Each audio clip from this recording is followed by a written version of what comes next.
오늘 우리에게 주시는 하나님 말씀은 사무엘하 1장 1절부터 16절입니다. 사무엘하 1장 1절부터 16절 같이 읽겠습니다. 사울이 죽은 후에 다윗이 아말렉 사람을 쳐 죽이고 돌아와 다윗이 시글락에서 이틀을 머물더니 사흘째 되는 날에 한 사람이 사울의 진영에서 나왔는데 그의 옷은 찢어졌고 머리에는 흙이 있더라. 그가 다윗에게 나와 땅에 엎드려 절하매 다윗이 그에게 묻되 너는 어디서 왔느냐 하니 대답하되 이스라엘 진영에서 도망하여 왔나이다 하니라. 다윗이 그에게 이르되 일이 어떻게 되었느냐 너는 내게 말하라.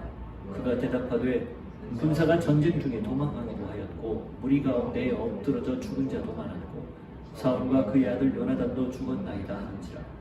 다윗이 자기에게 알리는 청년에게 묻되 사울과 그의 아들 요나단이 죽은 줄을 내가 어떻게 아느냐. 그에게 알리는 청년이 이르되 내가 우연히 길보아산에 올라가 보니 사울이 자기 창에 기대고 병거와 기병은 그를 급히 따르는데 사울이 뒤로 돌아 나를 보며 부르시기로 내가 대답하되 내가 여기 있나이다 한즉 내게 이르되 너는 누구냐 하시기로 내가 그에게 대답하되 나는 아말렉 사람이니이다 한즉 또 내게 이르시되 내 목숨이 아직 내게 완전히 있으므로 내가 고통 중에 있나니 청하건대 너는 내 곁에 서서 나를 죽이라 하시기로 그가 엎드러진 후에는 살 수 없는 줄을 내가 알고 그의 곁에 서서 죽이고 그의 머리에 있는 왕관과 팔에 있는 고리를 벗겨서 내 주께로 가져왔나이다 하니라. 이에 다윗이 자기 옷을 잡아 찢음에 함께 있는 모든 사람도 그리하고 사울과 그의 아들 요나단과 여호와의 백성과 이스라엘 족속이 칼의 죽음으로 말미암아 저녁 때까지 슬퍼하며 울며 금식하니라. 다윗이 그 소식을 전한 청년에게 묻되 너는 어디 사람이냐 대답하되 나는 아말렉 사람 곧 외국인의 아들이니이다 하니 다윗이 그에게 이르되 내가 어찌하여 손을 들어 여호와의 기름 부음 받은 자 죽이기를 두려워하지 아니하였느냐 하고 다윗이 청년 중 한 사람을 불러 이르되 가까이 가서 그를 죽이라 하매 그가 치매 곧 죽으니라. 다윗이 그에게 이르기를 내 피가 내 머리로 돌아갈지어다. 내 입이 내게 대하여 증언하기를 내가 여호와의 기름 부음 받은 자를 죽였노라 함이니라 하였더라. 하나님, 새해 첫 주 첫 예배를 드리며 주의 음성을 듣기 원합니다. 이 말씀을 통해 저희가 또 어떻게 살아가야 될지를 어떤 태도와 자세로 하나님의 말씀을 붙들고 이 땅에서 살지를 결정하는 귀한 시간이 되게 하여 주옵소서. 예수님 이름으로 기도하옵나이다. 아멘. 2022년이 시작되었습니다. 새해 새날이 밝으면 우리는 늘 새로운 다짐을 합니다. 이전과 다른 삶을 꿈꾸고 결심하는 거죠. 좋은 일이고 바람직한 일입니다. 누구나 예외 없이 아마도 그렇게 새로운 꿈을 꾸고 새로운 나날이 펼쳐지기를 간절히 원할 거예요. 그렇지만 작심삼일이라는 말이 또 떠오르기도 해요. 그렇게 마음을 먹었는데 3일이 채 못 돼요. 이내 옛 모습으로, 옛 습관으로 그렇게 살고 있다는 거. 그게 또 우리 현실이기도 하죠. 왜 그런 일들이 자꾸 반복이 될까요? 그것 결국 내 안에 있는 가장 기본적인 생각, 태도, 관점, 가치, 무엇을 중요하게 여기는지 이것이 바뀌지 않기 때문에 늘상 반복되는 일입니다. 아무리 마음을 먹어도 며칠을 못 가는 것은 결국 내 속사람, 내 속 안에 있는 내 내면이 바뀌지 않기 때문이고 내가 온전히 중요하게 여기는 것들을 바꾸지 않고 그대로 마음만 먹기 때문이죠. 결국 내면이 바뀌지 않으니 속이 바뀌지 않으니 겉도 아무런 소용이 없게 되는 것, 그게 사실 우리가 겪는 현실이지 않습니까? 우린 대부분 세속적인 가치관에 노출되어 삽니다. 성경적 가치관이 매일 우리를 두드리지만 말씀을 읽고 설교를 듣고 여러 가지 경로를 통해서 매일 내 가슴과 삶을 두드리지만 세속적 가치를 놓는 게 여간 쉽지가 않습니다. 성경대로 살고 싶고 말씀대로 살고 싶은 도전이 늘 있지만 그 두 가지가 상충될 때 갈등하는 거죠. 어떤 걸 기준 삼아야 되는지, 어떤 걸 내 삶에 가장 중요한 우선순위로 삼아야 되는지 결정을 못 내리고 갈팡질팡하는 거예요. 세속적 가치 버리기 쉽지 않습니다. 왜? 익숙하기 때문이죠. 편하기 때문이에요. 그리고 당장에 그것이 우리에게 이득이 된다 판단하기 때문이죠. 이 현실을 바울적 표현으로, 바울이 쓴 표현대로 하면 우리가 잘 알고 있는 로마서 7장 말씀이죠. 오호라 나는 곤고한 사람이로다. 이 사망의 몸에서 누가 나를 건져내랴. 우리 주 예수 그리스도로 말미암아 하나님께 감사하리로다. 그런즉 내 자신이 마음으로는 하나님의 법을, 육신으로는 교회의 법을 섬기도다. 이 두 가지 가치관 사이에서 갈등하는 모습, 하나님의 법을 따르려고 늘 말씀에 도전을 받지만 때론 내가 살아왔던 방식에 익숙해서 육신의 법을 따르는 것, 이것이 우리의 실존이다 라는 거 바울이 고백하고 있고 실제로 우리가 겪고 있는 내용이죠. 새해 첫 주일 예배 때 하나님이 우리와 우리 공동체에 주시는 말씀, 사무엘하 저희들이 순서대로 자연스럽게 읽어가면서 주시는 이 말씀이 그래서 더욱 의미가 있는 건 이 말씀을 통해서 우리가 세속 가치에 함몰되어 살 것인가, 아니면 성경 가치에 눈을 뜨고 거기에 우리의 삶을 들여서 살 것인가 도전하는 말씀이기 때문에 그렇습니다. 우연 같지만 저는 하나님이 분명히 뜻이 있어서 이 사무엘하 1장을 첫 시간에 읽게 하셨고 듣게 하셨고 그리고 이 메시지를 주셨다고 믿습니다. 첫 예배를 드리면서 우리에게 도전하는 거죠. 무슨 가치관을 가지고 살래? 너의 삶의 가장 중요한 우선순위를 어디에 두고 무엇에 두고 살 것이냐 물어보는 거예요. 늘 도전받지만 그렇다면 그렇게 도전받는 것으로 끝나지 않고 실제로 그렇게 삶에 새롭게 새로운 가치를 가지고 살 것을 하나님이 말씀해 주시는 거죠. 그래서 저는 오늘 첫 예배를 하나님 앞에 드리면서 같이 하나님의 음성을 듣기를 바랍니다. 우리 안에 있는 세속적인 가치를 내려놓고 하나님이 원하는 성경의 가치, 말씀의 가치, 하나님의 가치를 가장 우리의 삶의 중심에 두고 그렇게 새롭게 출발할 수 있는 모두가 되기를 도전합니다. 자, 1절을 먼저 한번 읽어보겠습니다. 사울이 죽은 후에 다윗이 아말렉 사람을 쳐 죽이고 돌아와 다윗이 시글락에서 이틀을 머물더니, 이 사울이 죽은 후에 라는 말로 사무엘하가 시작됩니다. 원래 사무엘상하는 구분이 없었어요. 이게 학자들의 연구에 의하면 이것이 헬라어로 번역되는 70인역으로 넘어갈 때 그 70인역이라는 성경이 히브리어 원문을 그때 당시 통용되는 헬라어로 구약성경을 번역한 최초의 번역본이라고 볼 수 있거든요.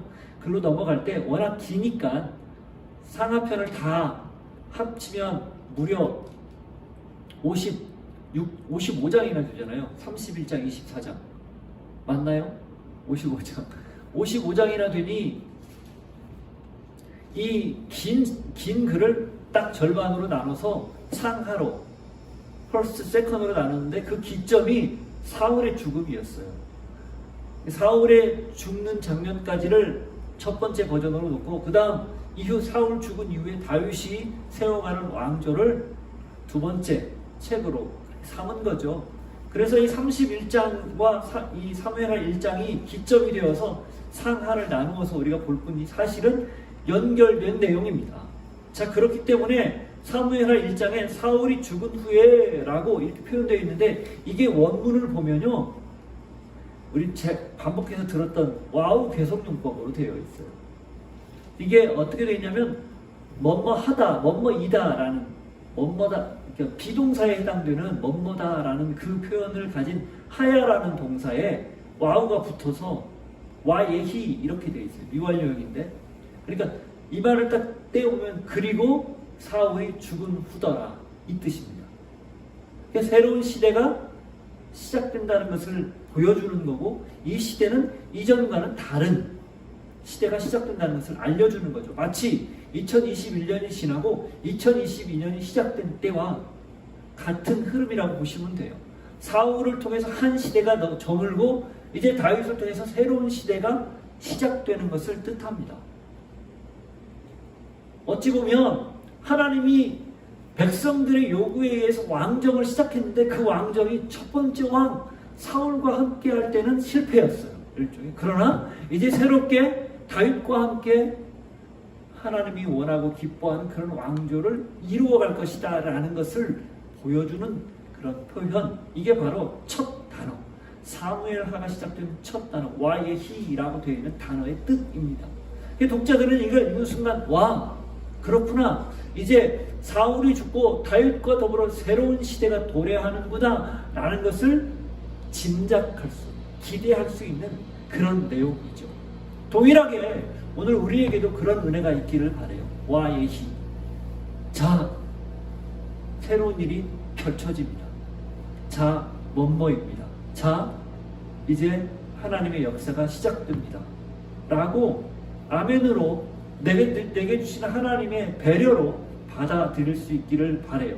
자, 그렇게 얘기해놓고 원문을 보면 쭉 이어지는 내용에 이런 표현이 있어요. 거기 보면 사울이 죽은 후에 다윗이 이렇게 되어 있잖아요. 근데 원문은요, 그 와예히라는 동사가 맨 앞에 있고 사울과 다윗이 붙어 있어요. 사울하고 다윗인데 이 다윗의 똑같이 and 와우 개성용법을 붙여서 왜 다윗 이렇게 돼 있어요. 사울 왜 다윗. 근데 이 와우 개성용법은 보통 동사에 쓰지 명사에는 쓰지 않습니다. 근데 사울과 그리고 다윗 이렇게 되어 있는 거잖아요. 이게 굉장히 주목할 만한 표현이라는 거예요.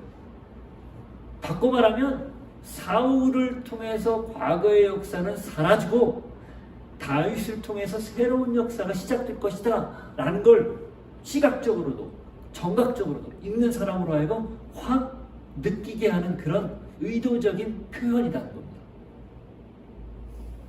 누가 읽어도 누가 봐도 새로운 시대가 도래하는구나, 새 시대가 시작되는구나 라는 걸 기대할 수 있고 정확하게 짐작할 수 있는 그런 내용인 셈이죠. 우리가 해가 밝을 때, 새로운 해가 시작될 때 기대하는 게 뭐가 있어요? 이전에는 그래 송구, 옛날 건 버리고 영신, 새로운 걸 환영하는 거잖아요. 누구에게나 그런 소망이 있으니 그 이른 아침에 떠오르는 해를 보기 위해서 일출 명소를 찾아가고 소원을 빌고 그러는 거 아니겠어요?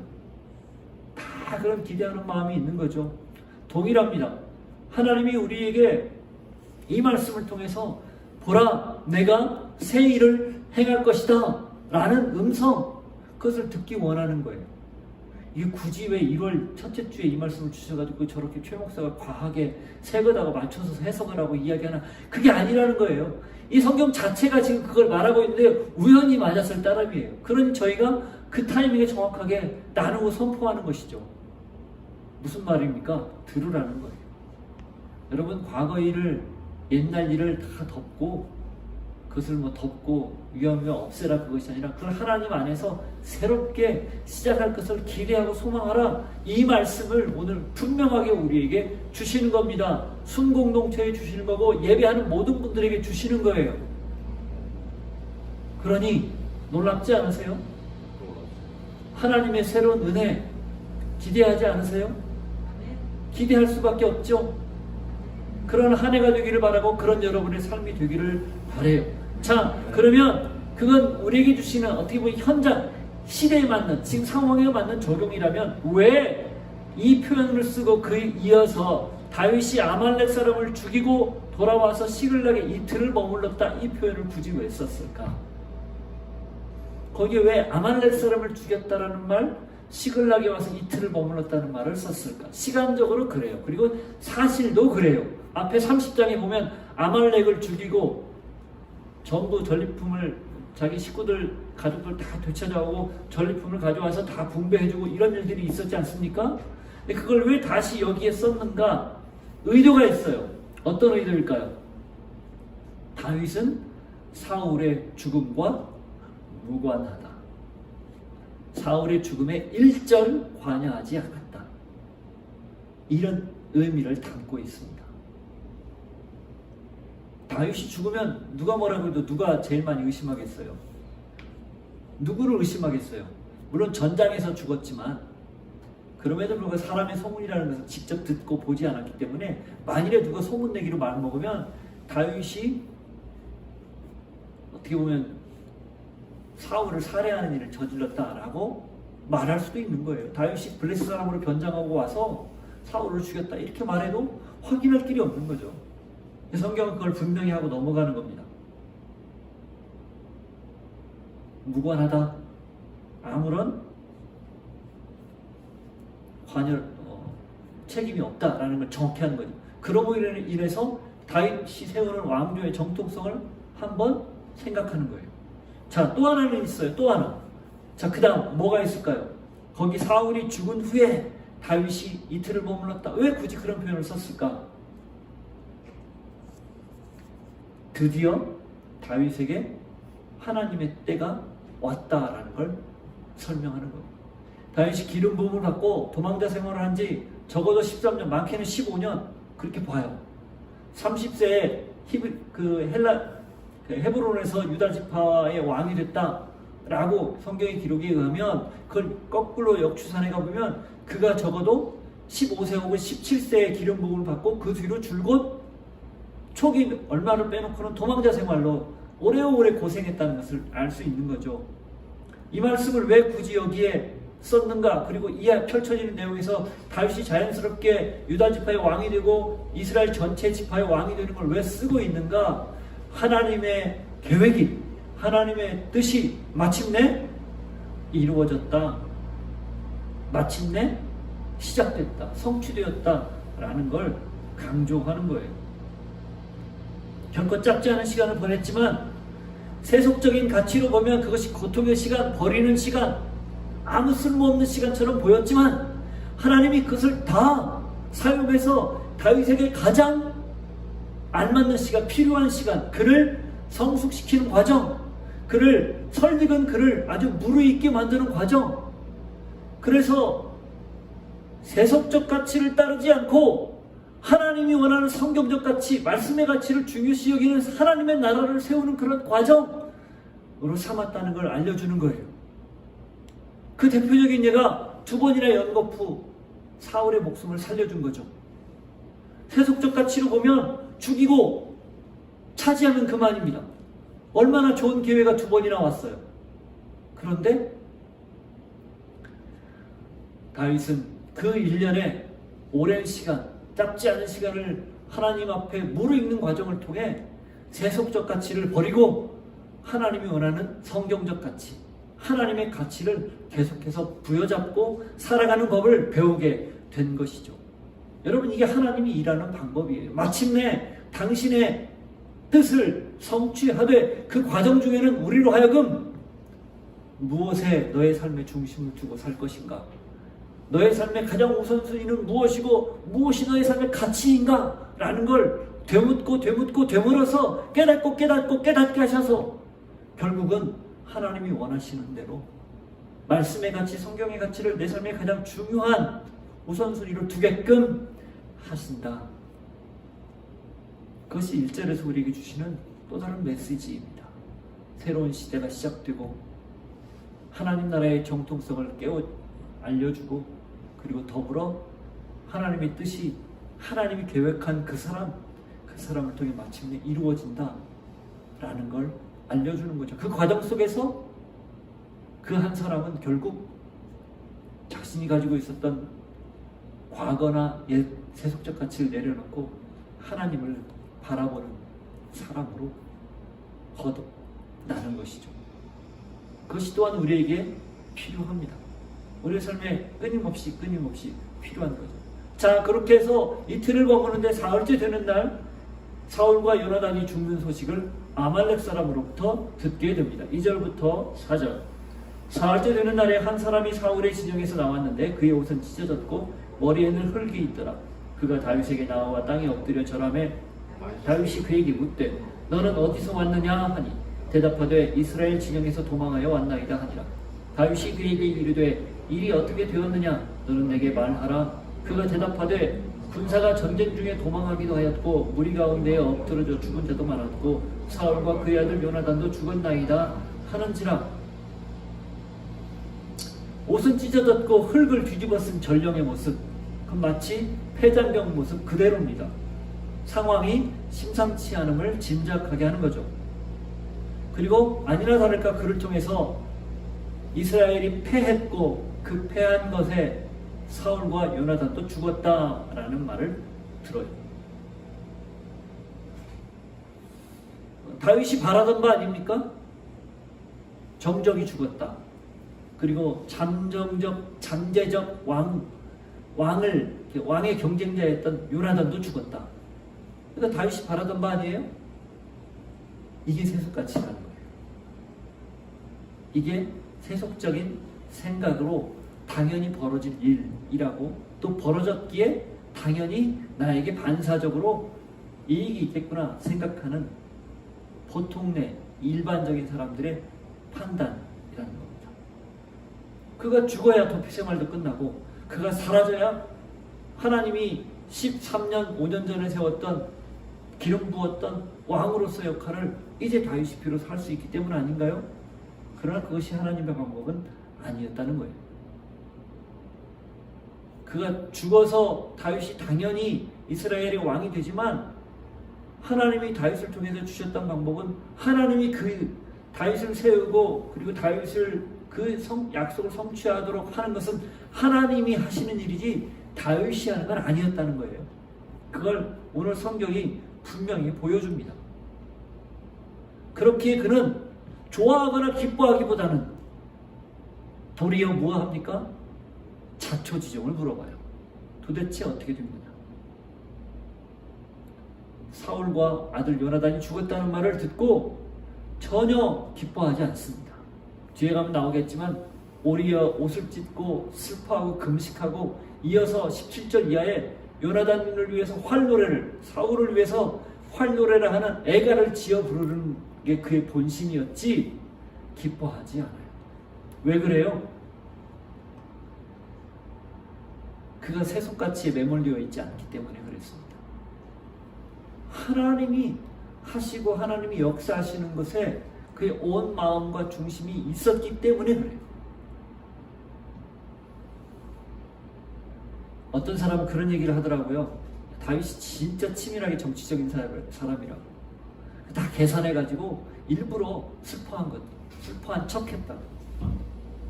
그 성경이 그걸 몰랐겠어요? 성경의 저자가 성령님인데 그걸 몰랐겠어요? 다 지적하시죠. 근데 그게 아니고 본심이기 때문에, 그렇기 때문에 다윗이 하나님 나라의 왕으로서 하나님의 왕국을 대신 통치하는 대리자로서 제대로 세워지는 겁니다.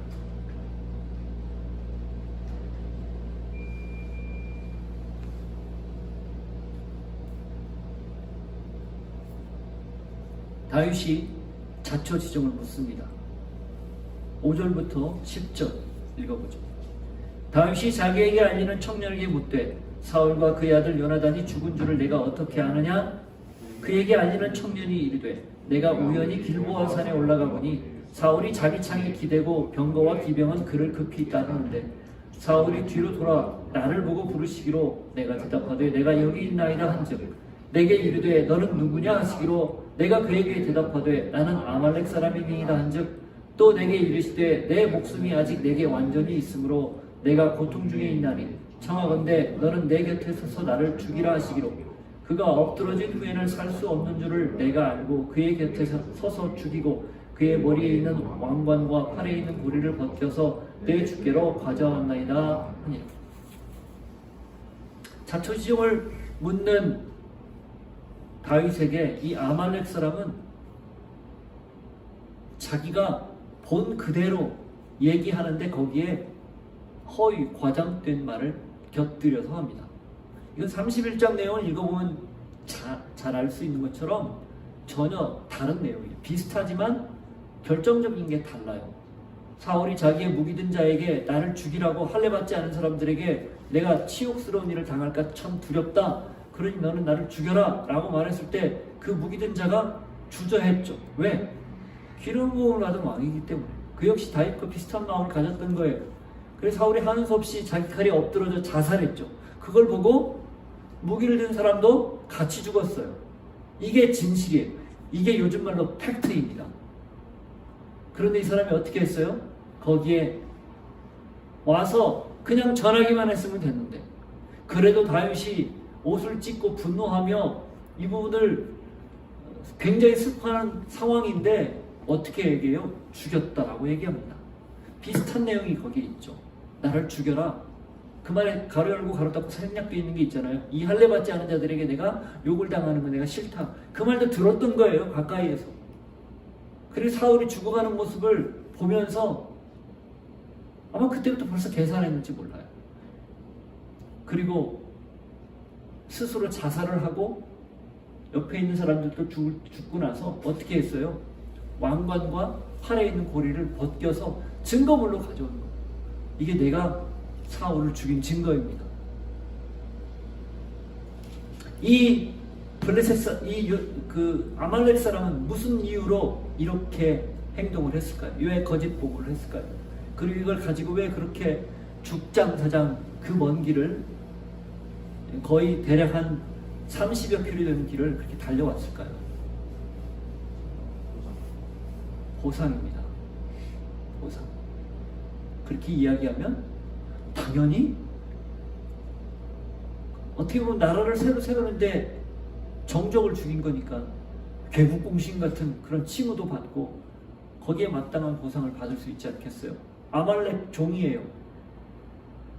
다윗이 얼마 전에 자기 종족을 쳐서 다 거의 멸절시켰던 그런 사람이에요. 그럼에도 불구하고 이 공이 너무 크니까 오히려 상을 베풀 수 있을 법한 그런 기대가 있지 않았겠습니까? 자기 살 궁리를 했다는 거예요. 아마 이 아말렉 사람이 어떤 모양이 됐는지 사울의 군대에 편입돼서 그 전장 한가운데서 눈치를 보다가 이걸 보고 자기가 살 기회를 노린 겁니다. 그리고 이게 비단 아말렉 사람의 생각만은 아니었다는 거예요. 보통 여느 사람들의 생각도 이렇다는 겁니다. 누구나 다윗과 사울의 관계를 알고 있습니다. 아무도 예외 없이 둘이 경쟁 관계라는 걸 알고 있어요. 다윗이 사울을 10년 넘게 쫓아다녔다는 걸 알고 있어요. 급기야 다윗이 사울을 피해 블레셋 땅으로 망명한 것까지도 알고 있습니다. 그러니 사울이 죽어서 없어지면 제일 좋아할 사람이 다윗이다, 다윗의 추종자들이다 당연히 생각하겠죠. 세속가치에 아예 빠져있는 사람들의 판단입니다. 무엇이 더 중요하고 무엇이 더 인생에 있어서 소중한지를 모르기에 자기가 보상을 노리고 이렇게 함부로 판단하고 함부로 말해버린 겁니다.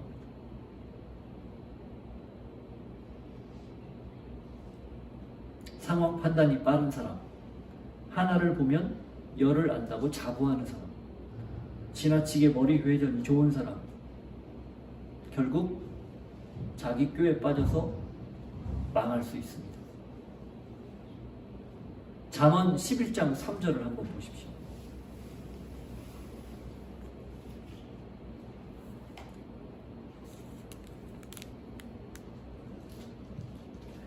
정직한 자의 성실은 자기를 인도하거니와 사악한 자의 패역은 자기를 망하게 하느니라. 이 말씀을 세번역으로 보면 이렇게 되어 있어요. 정직한 사람은 성실하게 살아 바른 길로 가지만 사기꾼은 속임수를 쓰다가 제 꾀에 빠져 멸망한다. 이 사기꾼이 바로 세속적 가치의 최고봉 아닙니까? 자기의 이익을 위해서 없는 말도 지어내고 사람들을 속이고 그것들을 다 속여서 마치 자기를 믿게끔 하는 그런 사람, 그걸 사기꾼이라고 하잖아요. 결국 어떻게 된다고요? 자기 꾀에 빠져서 멸망한다, 그렇게 말하는 거예요. 여러분,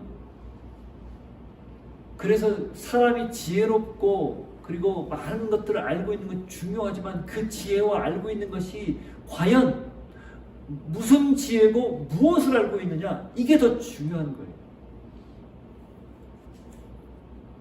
계산이 빠르고, 그래서 이해득실 여부가 너무 빠르고 손익계산이 너무 빠른 사람, 그걸 세상에서는 굉장히 재기에 밝고 돈을 모을 수 있는 그런 사람이라고 판단하고 여기죠.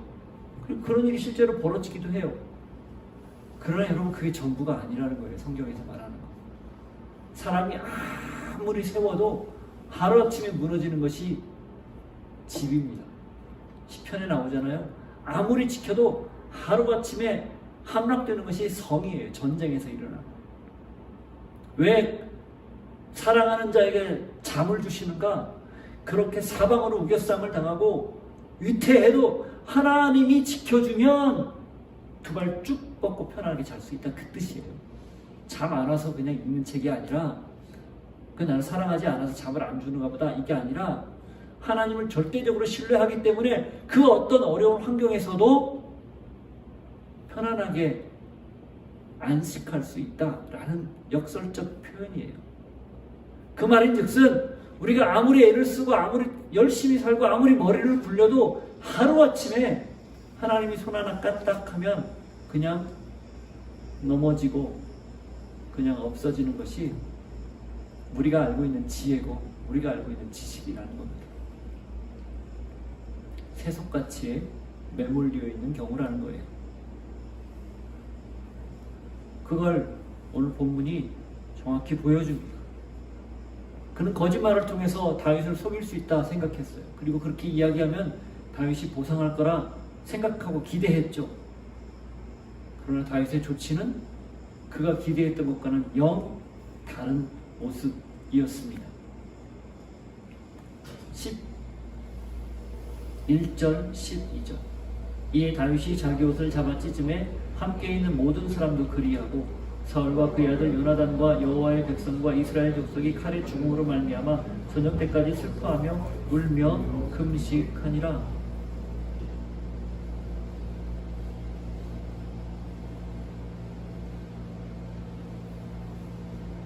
다윗과 그의 일행이 같이 울며 금식합니다.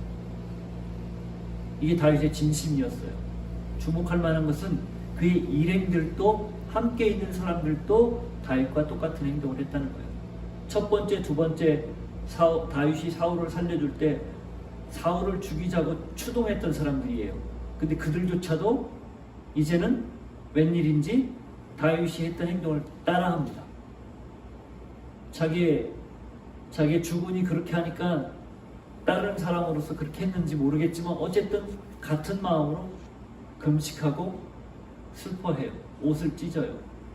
이 아말렉 사람에게 충격이에요. 아니, 이 좋은 소식을 들려줬는데 왜 저렇게 금식하고 옷을 찢고 저렇게 눈물을 흘리며 통곡을 하는가?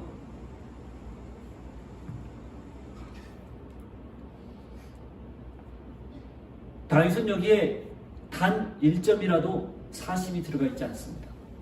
그는 진심으로 사울을 애통해하고 요나단을 애통해하죠. 이것이 세속가치보다 성경가치를 중요하게 여기는 다윗의 행동이에요. 여러분, 왜 다윗을 사도행전에서 그 마음이 합한 사람이다 라고 평가했는 줄 아십니까? 바로 이런 그의 태도 때문이에요. 다윗 역시 허물도 많고 죄의 과가 많았죠. 그럼에도 불구하고 이런 평가를 받는 단 하나의 이유는 그의 본심이 항상 그렇게 하나님을 향해 있었기 때문입니다. 변하지 않고 하나님을 바라보는 성경적 가치로, 하나님의 가치로 늘 사람을 바라보고 늘 그렇게 보려고 판단하고 살았기 때문이에요. 그가 기름 부음을 받은 왕이었기 때문에, 자기의 장인이었기 때문에 그렇게 슬퍼한 것만은 아니에요. 그가 하나님도 그에게 기회를 주셨다면 더불어 하나님 나라를 같이 세워갈 수 있는 자신의 똑같은 동역자라는 것, 동지라는 사실, 그 마음 때문에 그는 사울의 아픔, 사울의 죽음에 대해서 진심으로 애통해하고 아파해했던 겁니다. 이게 오늘 우리가 이 땅을 살아갈 때 가져야 할 태도예요. 물론 이런 진심은 후에 사울 집안과 내전이 벌어졌을 때 많은 사람들을 다윗을 믿게 하는 또 큰 원동력이 됩니다.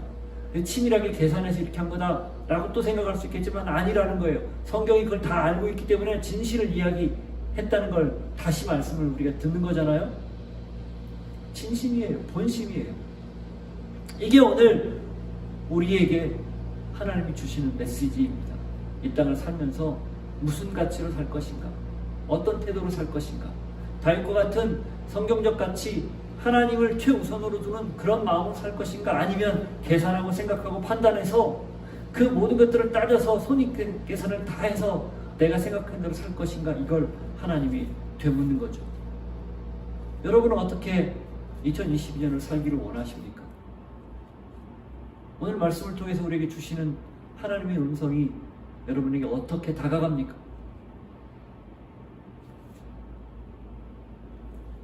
다윗은 이 아말렉 사람을 죽입니다. 그의 결단은 빨랐고 조치는 신속했습니다. 13절부터 16절. 다윗이 그 소식을 전한 청년에게 묻되 너는 어디 사람이냐? 대답하되 나는 아말렉 사람 곧 외국인의 아들이니이다 하니 다윗이 그에게 이르되 내가 어찌하여 손을 들어 여호와의 기름 부음 받은 자 죽이기를 두려워하지 아니하였느냐 하고 다윗이 청년 중 한 사람을 불러 이르되 가까이 가서 그를 죽이라 하매 그가 치매 곧 죽으니라. 다윗이 그에게 이르기를 내 피가 내 머리로 돌아갈지어다 내 입이 내게 대하여 증언하기를 내가 여호와의 기름 부음 받은 자를 죽였노라 함이니라 하였더라. 다윗이 이 사람에게 출신을 물어보죠. 아말렉 사람이라고 말합니다. 그리고 이어서 죽이는 이유를 얘기해요. 기름 부음 받은 자 죽이기를 두려워하지 아니했다. 그리고 그에게 다른 1절의 변명을 듣지 않습니다. 그리고 옆에 있는 사람을 바로 시켜서 그 자리에서 바로 죽이죠. 그러면서 한 번 더 설명하기를 나한테 말하기를 기름 부음 받은 자를 죽였다 이렇게 말했기 때문이라는 거예요. 실상은 죽이지 않았죠. 그러나 죽였다라고 거짓 보고한 것, 그리고 그것을 믿고 당연히 믿고 그리고 그 자리에서 죽였던 거죠. 그는 말 한마디 잘못해서 결국은 죽임을 당했어요. 보상을 기대하고 그렇게 열심히 달려갔던 그 길도 아무런 의미가 없게 됐고 그 거짓말 때문에 결국은 자기의 목숨을 빼앗긴 거죠. 이게 여러분 성경에서 말하는 굉장히 중요한 모습, 태도, 우리가 어떤 태도를 가져야 될지를 기억하게 하는 그런 내용입니다. 아나니아와 삽비라 사건도 같아요. 왜 교회에 처음 교회에 이런 비극적인 일을 하나님이 허락하셨을까? 너무하지 않습니까? 그만큼 공동체를 세우는 데 있어서 그 정직한 모습, 깨끗한 모습이 절실하기 때문에 그렇습니다. 다윗도 마찬가지예요. 그가 비록 거짓을 보고했지만 그것은 기름 부음 받은 자를 죽였다라는 잘못된 보상 심리에서 나온 거짓 보고였기 때문이었고, 또한 하나님 편에서 볼 때는 그 거짓말 자체가 정말로 사울을 죽인 것과 다름없기 때문입니다. 그렇게 단호하게 처분한 거예요. 자비가 없는 무자비, 말 그대로 처단을 한 거죠. 그만큼 앞으로 다윗이 이루어야 할 나라, 다윗이 세워갈 나라, 그 나라의 성격이 어떻다는 것을 정확하게 보여주는 내용입니다. 세속적 가치에 함몰되어 있는 사람, 그래서 내 이익과 내 유익을 위해서 언제든지 이렇게 저렇게 변할 수 있는 사람, 상황에 따라 임기응변이 능한 사람, 하나님이 그런 사람과 함께 일할 수 없습니다. 무직해도, 단순해도, 때로는 잘 몰라도 그냥 말씀 믿고 이 말씀이 나의 삶에 이루어지기를 원한다라는 그런 마음과 태도로 살아가는 사람, 그런 사람을 하나님이 기뻐하고 원하십니다. 그게 성경 가치예요. 아, 너무하지 않습니까? 아니에요. 그걸 가지고 붙들고 살다 보면 하늘의 지혜가, 성령의 지혜가 우리를 세속적 지혜, 세속적 가치를 뛰어넘을 수 있는 탁월함으로 이끌어갑니다. 그걸 꼭 잊지 않으시고 2022년을 또 살아낼 수 있는 여러분 되기를 축복합니다. 같이 한번 기도하겠습니다. 이렇게 한번 기도합시다. 하나님 아버지, 오늘 주신 말씀을 떠올리며 우린 늘 이 두 가지 세속가치와 성경가치 사이에서 어떻게 판단하고 어떻게 살아갈지 늘 고민합니다. 그러나 주님, 오늘 말씀을 통해 우리에게 다시 도전하신 것처럼 우리는 말씀을 붙들고 하나님이 원하시는 것을 우리의 삶에 가장 최우선에 두고 살 수 있는 하나님의 사람들 되게 하여 주옵소서. 그런 2022년 살아갈 수 있는 저희가 되게 하여 주옵소서. 같이 한번 기도하겠습니다. 하나님 아버지, 감사합니다. 오늘 우리에게 주신 이 말씀을 기억하며 우린 여전히 세속가치에 함몰되어 그 가치를 따라가려는 경향이 너무하지만 그럼에도 불구하고 하나님이 우리에게 주신 말씀을 떠올리며 아니요 거부하며 하나님이 원하시는 대로 살아갈 수 있는 결정과 결단이 있게 하여 주옵소서. 지금도 여전히 내 머릿속으로 계산하고 판단하지만 하나님의 능력으로 성령의 깨우치심으로 우리가 이것들을 내려놓고 하나님이 원하시는 대로 살아갈 수 있는 모든 사람들, 하나님의 사람들 될 수 있도록 도우시고 그런 2022년을 살아낼 수 있는 우리 모두가 되게 하여 주옵소서. 하나님 아버지, 주신 말씀을 기억하며 간절히 소망하오니 오늘도 주님의 말씀을 붙들고 내 안에 끓어오르는, 내 안에 계속해서 솟구치는 세속가치를 누르고 하나님의 가치로 거듭나서 주님이 원하시는 대로 결정하고 판단하고 따라갈 수 있는 그런 하나님의 사람들 되게 하여 주옵소서. 예수님 이름으로 기도하옵나이다. 아멘. 자리에 일어서서 찬양합니다. 세상 즐거움 다 버리고